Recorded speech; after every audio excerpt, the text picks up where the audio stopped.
Maybe you've watched Antiques Roadshow and thought, hey, I have a lot of old stuff. I bet it's worth a fortune. But hold on. Before you buy that mansion, Jim Corcoran says dated doesn't necessarily mean dollars. Jim is the owner of Corcoran Fine Arts and Appraisals, and he's here to advise us on antiques.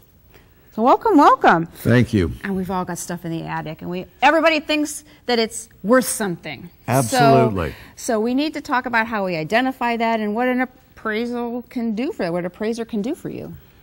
An appraisal process is basically one of identifying an object and then valuing it.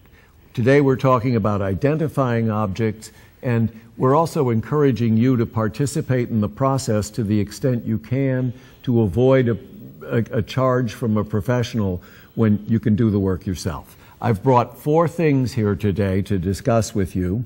3 of them are authentic, 1 of them is a fake. Ooh, so we get to play a little bit detective here, huh? Absolutely. So you're going to point out as we talk about these things to look for and how to start your research on your own, maybe, even before you get to the appraiser? Absolutely. Okay, so we're starting at this end of the table? This is a 19th century English still life. It's a picture of fruit sitting in a landscape. It was very popular at the time it was made. It's an oil painting. It's not under glass. That's one thing you might like to look at when you're looking at a work of art. Always important when you've got a painting or something framed to look on the back of it. You'll notice here it's actually titled and the artist's name is typed in as well on this tag.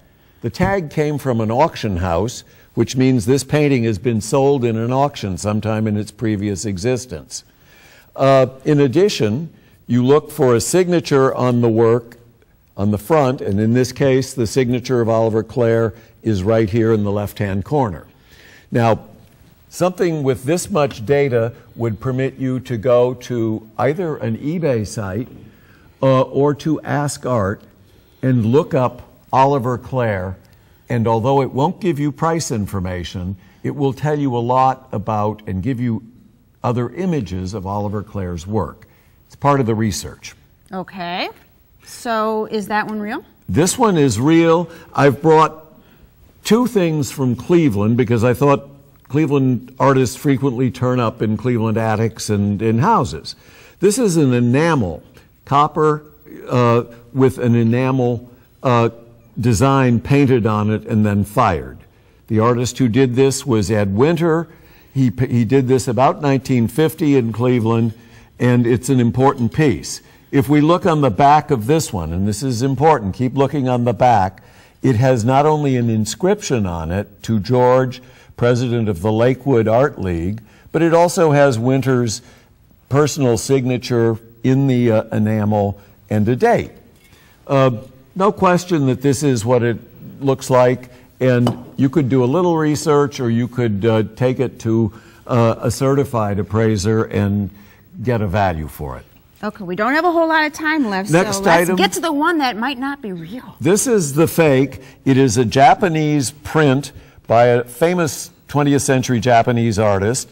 It looks real, but we discovered in examining it that on the second sheet to which it's glued, it says, a gift from the Sumitomo Company of Japan, and it was produced in the thousands and distributed to clients and friends.